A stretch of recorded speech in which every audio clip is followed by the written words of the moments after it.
हरे कृष्णा, दंडवत प्रणाम आप सभी को। तो आज एक हम बहुत सुंदर विषय लेकर आए हैं, प वर्ग। तो आप सब हिंदी जानते हैं, तो हिंदी में एक पूरा लाइन होता है व्यंजन की, जिसमें होता है प, फ, ब, भ, म। तो हम उसी का आज व्याख्या सुनेंगे भागवतम के अनुसार। तो भागवतम में प वर्ग को कैसे बताया गया है। तो प वर्ग में सबसे पहला जो व्यंजन होता है वो होता है प। प मतलब होता है भागवतम में, हमारे शास्त्रों में कहा गया परिश्रम। तो अगर हम इस भौतिक जगत में होते हैं तो हम बहुत मतलब एक भौतिकतावादी व्यक्ति जो होता है वो अथाह परिश्रम करता है, अथाह बहुत परिश्रम करता है। जन्म से लेकर जब तक उसका मृत्यु नहीं हो जाती, पूरा जीवन भर संघर्ष करता रहता है। पर वो परिश्रम जो है वो निरर्थक रहती है अगर वो भगवान को उस सेवा में ना लगे तो, है ना। और तो इसलिए भौतिक और इंद्रिय तृप्ति के लिए परिश्रम करना या पूरा जीवन लगा के रखना, उसे कुछ भी हासिल प्राप्त नहीं होता है ना। जिस सुख की तलाश में रहता है वो सुख में सुख उसे कभी नहीं मिलता। एक क्षणिक सुख मिल जाता है इस भौतिक जगत में, जिसके लिए वो पागलों की तरह परिश्रम करता ही रहता है, करते रहता है। तो हमें इतने अथक परिश्रम से बचना चाहिए और सीखना चाहिए साधु गुरु शास्त्र से कि हमें परिश्रम तो करना है, लेकिन बहुत कम, और कहाँ करना है, किसकी सेवा में हमें नियुक्त होना है, ताकि हमारा जीवन सफल हो और जीवन का परम लक्ष्य हम प्राप्त करें। तो ये मनुष्य जीवन जो बहुत ही सुदुर्लभ है। हम सभी जानते हैं कि 84 लाख योनियों में हम बारंबार अनादिकाल से आते हैं जाते हैं, आवागमन चलता रहता है। उसके बाद हमें मनुष्य जीवन जब जब मिलता है तब तक हम इसी में निकाल देते हैं। तो हमें वो परिश्रम जो है उसका एंगल, कोण बदल देना है, भगवान की सेवा में लगाना है। तो हम वो भी सीखेंगे, उसका भी हम चर्चा करेंगे। नेक्स्ट है फ। वो इतना परिश्रम करता है कि उसके मुख से फेन निकलता है, यानी थक जाता है ना। जीवन के अंत तक उसे कुछ भी प्राप्त नहीं मिलता और थक जाता है। और उसके जो अपने सगे संबंधी हैं वो भी उसको धिक्कारते हैं कि तुमने हमारे लिए क्या किया है। जबकि सारा जीवन वो अपने ही स्वजनों के लिए, बंधु बांधवों के लिए लगा रहता है, फिर भी किसी को तृप्त नहीं कर पाता, सेटिस्फाई नहीं कर पाता, मुंह से फेन निकलता है उसको। नेक्स्ट है ब। मतलब व्यर्थ का है ये परिश्रम, क्योंकि उसके वो जो केंद्र है वो उसके वही इंद्र तृप्ति है, उसका भौतिक इंद्र तृप्ति है, जिसकी कभी पूर्ति नहीं होती। अगर एक वो भौतिक लालसा, भौतिक इच्छा को पूरी करता है, उसके लिए बहुत परिश्रम किया, फिर उसके कंप्लीट होते अनेकों और भौतिक इच्छाएं उत्पन्न हो जाती है, फिर उनको पूरा करने के लिए फिर और परिश्रम करता है। तो इस तरह से वो व्यर्थ का परिश्रम करता ही रहता है, करता रहता है। और नेक्स्ट है भ। भ मतलब होता है भय। उसका जीवन जो है भय भय भय भय से युक्त होता है, क्योंकि कभी भी मृत्यु आके उसे वो पकड़ सकती है। और या आसपास अगर उसने गलत कार्य किया, गलत कार्यों से पैसा कमाया या कुछ जीवन में उसको शास्त्रों के विरुद्ध कार्य किया है, तो उसको भय की अवस्था बनी रहती है। चाहे अपने दुश्मनों से, शत्रु से भय हो, या मृत्यु से भय हो, या किसी से भी भय, वो भयभीत रहता है वो पूरा जीवन, है ना। लास्ट का जो अक्षर है वो मृत्यु। तो मृत्यु के समय उसका सब कुछ, उसने पूरा जीवन जो भी कार्य किया है अपनी भौतिक इंद्रिय तृप्ति के लिए, भौतिकतावादी जीवन को, है ना, में सुख पाने के लिए, है ना, तथाकथित सुख पाने के लिए, जो सांसारिक सुख पाने के लिए, वो मृत्यु के समय उसको, अगर उसने कुछ धन भी कमाया या कुछ भी उसने जीवन में कमाया, वो सब मृत्यु उससे हर लेती है और वो सब कुछ छोड़ के चला जाता है। और जैसा उसने कर्म किया है उसके अनुसार उसकी गति मिलती है, चाहे अधोगति मिले या ऊर्ध्व गति मिले, यानी वो नरक निम्न कोटि में उसका जन्म मिलता है या स्वर्ग आदि लोकों में जन्म मिलता है, जैसा उसने पूरा जीवन भर कार्य किया। तो हमें अगर स्वर्ग में भी जन्म मिलता है तो वो भी बहुत अच्छा नहीं है माना जाता, क्योंकि स्वर्ग में भी जितना उसने पुण्य कर्म किया है, वो जब तक उसका बैंक बैलेंस रहता है पुण्य कर्मों का, तब तक वो स्वर्ग में रहने देते हैं। फिर उसको नीचे नीचे के लोगों में भेज दिया जाता है और फिर से वो उसका ये जन्म मृत्यु जरा व्याधि का चक्कर चलता रहता है।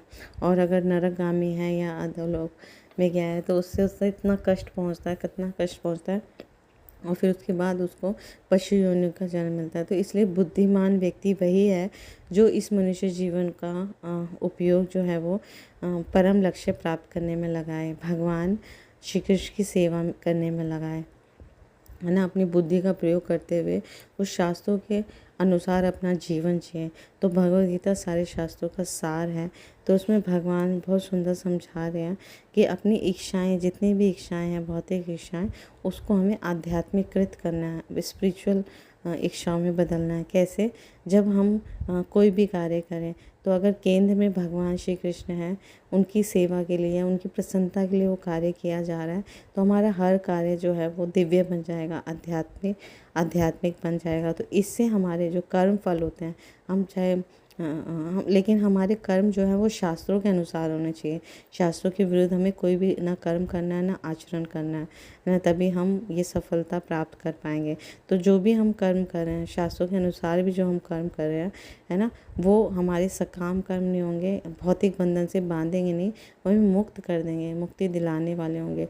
और फिर वो कर्म जो है भगवान की प्रसन्नता के लिए जो कार्य हम कर रहे हैं या भगवान को केंद्र में रख के कार्य कर रहे हैं, तो हमें वो भौतिक जगत से मुक्ति दिलाएंगे और भगवत धाम में प्रवेश कराएंगे, है ना। और वो शुद्ध सतोगुण के लेवल पे होंगे। तो प्रकृति के 3 गुण हमने समझे हैं, तमोगुण, रजोगुण और सत्वगुण। तो वो प्रकृति के गुण भी हमें प्रभावित नहीं कर पाएंगे, हम इनसे ऊपर उठ जाएंगे शुद्ध सत्वगुण में। तो हमारा जो भी सारा परिश्रम है वो व्यर्थ नहीं जाएगा, वो भगवान की सेवा में लग जाएगा, वो शाश्वत हो जाएगा, है ना। तो हमें अपनी इंद्रिय तृप्ति की बजाय भगवान श्री कृष्ण की इंद्रिय तृप्ति के लिए, है ना, कार्य करना चाहिए। तो तो बुद्धिमान व्यक्ति वही होता है जो इच्छा और संकल्प से रहित हो, यानी अपनी इच्छा, उसकी स्वयं की कोई इच्छा नहीं है, वो स्वार्थी नहीं होता, भगवान की इच्छा और उनके संकल्प को पूरा करता है। तो चाहे वो किसी भी वर्ण या आश्रम में उसका जन्म हुआ है ना, ब्राह्मण, क्षत्रिय, वैश्य, शूद्र या ब्रह्मचारी, गृहस्थ, वानप्रस्थ, सन्यासी, किसी भी वर्ण में है, आश्रम में है, उसका जो गुण और कर्म के हिसाब से उसका तय होता है कि वो कौन सा गुण उसने धारण किया हुआ है, किस प्रकार के वो कर्म कर रहा है, उसके अनुसार ही भगवत हमें बताएगा कि वो उससे हम जान सकते हैं कि ब्राह्मण है, क्षत्रिय है या वैश्य है या शूद्र है। तो इसलिए हमें अपना जो गुण जो है वो बताता है कि हम किस वर्ण के हैं। तो हमारा जन्म हमें नहीं बताता।